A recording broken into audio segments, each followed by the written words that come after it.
السلام علیکم ورحمۃ اللہ وبرکاتہ۔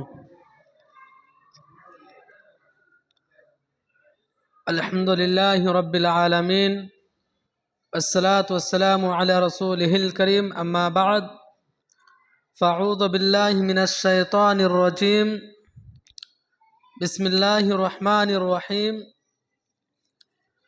کتاب انزلناہ الیک مبارک لیدبروا آیاتہ ولیتذکر اولو الالباب۔ قال النبی صلی اللہ علیہ وسلم: اقرأوا القرآن فإنه يأتي يوم القیامة شفیعا لأصحابہ۔ محترم قابل قدر صدر انجمن و حکم صاحبان، مشفق اساتذہ اکرام اور میرے دینی و ملی بھائیوں، آج کی اس سالانہ تقابلی انجمن میں جس موضوع کے تحت لب کشائی کرنے کا ہمت کر رہا ہوں وہ ہے تلاوت قرآن کریم کی فضیلت و اہمیت۔ سامعین اکرام، قرآن کریم اللہ تعالیٰ کی عظیم الشان کتاب ہے جو سرابہ خیر و برکت ہے، منبع نور و خدمت ہے، جس کی تلاوت سے مردہ دلوں کو نئی زندگی ملتی ہے، پیاسی روحوں کو سیرابی نصیب ہوتی ہے، جس کے درب کاری سے دہالت و دلالت کے پردے چاک ہو جاتے ہیں۔ جی ہاں، قرآن کریم وہ وسیع و عمیق سمندر ہے جسے علوم و معروف کے موتی نکالتے ہیں۔ وہ حسین آب سر ہے جو دلوں کو مسحور اور روحوں کو بیدار کرتا ہے۔ وہ صاف و شفاف سر چشم ہے جسے رشد و ہدایت کے سونے پھورتے ہیں۔ برادران قوم ملت، اگر اللہ تبارک و تعالیٰ کی معزز و مکرم کتاب کی تلاوت کی جائے تو اس کے ایک ایک حرف پر 10 نیکیاں ملتی ہیں۔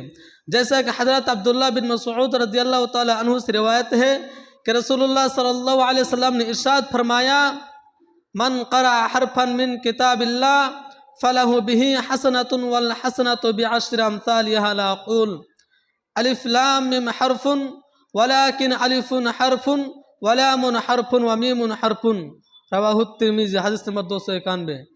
جو آدمی کتاب اللہ کا ایک حرف پڑھتا ہے اسے ایک نیکی ملتی ہے اور ایک نیکی کو 10 نیکیوں میں بدل دی جاتی ہے۔ میں نہیں کہتا کہ الف لام میم ایک حرف ہے، بلکہ الف ایک حرف ہے، لام دوسرا اور میم تیسرا حرف ہے۔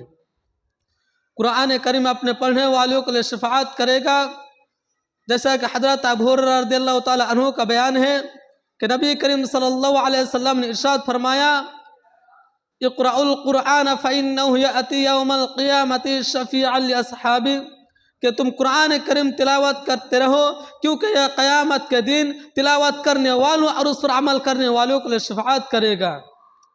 نیز حافظ قرآن کے فضلات کے بارے میں نبی مکرم صلی اللہ علیہ وسلم کی ارشاد گرامی ہے: اقال لصاحب القرآن اقرأ وارتقی ورتل کما کنت ترتل فی الدنیا فإن منزلک عند آخر آیۃ تقرأها۔ حافظ قرآن کو کہا جائے گا قرآت کرتے جاؤ اور جنت کے سیڑھیوں پر چڑھتے جاؤ اور ترتیل کے ساتھ پڑھو جیسا کہ تم دنیا میں ترتیل کے ساتھ پڑھتے تھے۔ تمہاری منزل وہی ہے جہاں تم آخری آیت ختم کرو گے۔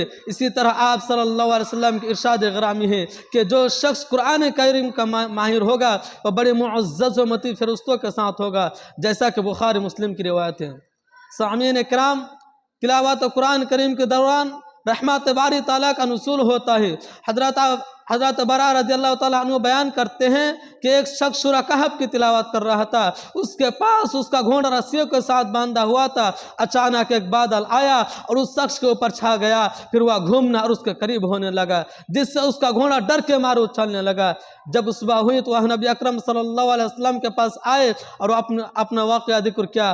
تب آپ صلی اللہ علیہ وسلم نے فرمایا: تلک السکینۃ تنزلت للقرآن، یہ اللہ تعالیٰ کی رحمت تھی جو قرآن کے لیے نازل ہوئی۔ قرآن کریم کی تلاوت کے ساتھ ساتھ اس میں تدبر اور غور فکر بھی کرنا چاہیے، کیونکہ یہ کتاب اللہ تعالیٰ نے اسی لیے نازل فرمائی ہے کہ اسے پڑھی جائے، اس میں غور فکر کیا جائے اور اپنا دستور حیات بنایا جائے۔ فرمان الہی ہے: کتاب انزلناہ الیک مبارک لیدبروا آیاتہ ولیتذکر اولو الالباب۔ یہ کتاب بابرکت ہے جسے ہم نے آپ کی طرف اسی لیے نازل فرمائی ہے کہ اس کے آیاتوں میں غور فکر کرے اور اس سے عقل مند نصیحت حاصل کرے۔ آخر میں اللہ تعالیٰ سے دعا گہوں کہ بہرحال تو ہم سب کو قرآن کریم کی تلاوت کو سمجھنے کی توفیق دیں اور قرآن مجید ہمارے لیے حجت بنا۔ آمین وآخر دعوانا ان الحمد للہ رب العالمین۔ السلام علیکم ورحمۃ اللہ وبرکاتہ۔